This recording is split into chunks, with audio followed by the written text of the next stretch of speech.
আহ, আপনাকে ধন্যবাদ।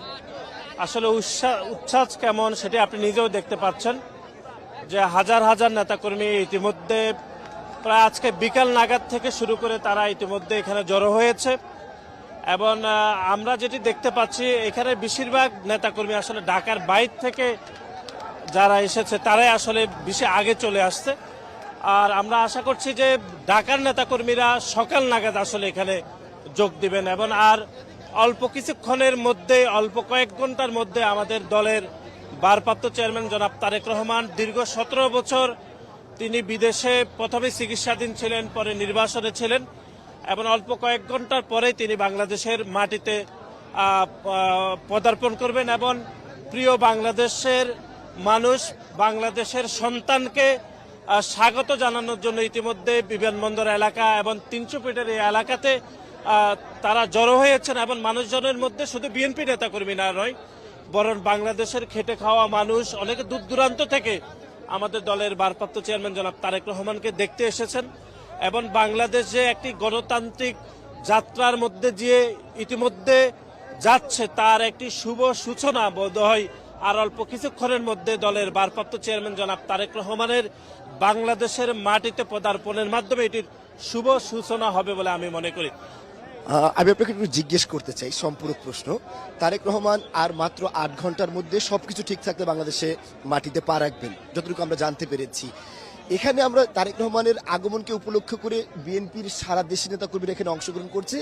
বিএনপির সারা দেশের নেতাকর্মীদেরকে স্বাগত জানাতে ঢাকা জেলা বিএনপি এবং অঙ্গ সংগঠনের নেতাকর্মীরা আসলে কতটুকু প্রস্তুত এবং কতটা করতে পারছে? এটি আপনি খুবই ঠিকই বলেছেন।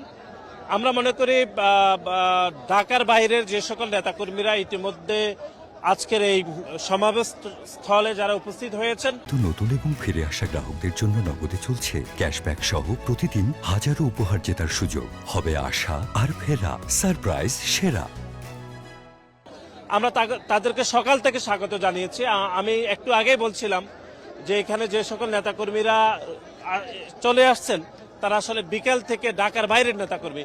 সুতরাং সকাল নাগাদ ঢাকা মহানগর বা ঢাকা কেন্দ্রিক আমাদের ছাত্রদল, যুবদল, স্বেচ্ছাসেবক দল বা মূল দলের নেতাকর্মীরা অবশ্যই তাদেরকেও স্বাগত জানাবে আমাদের দলের ভারপ্রাপ্ত চেয়ারম্যান তারেক রহমানের সাথে সাথে।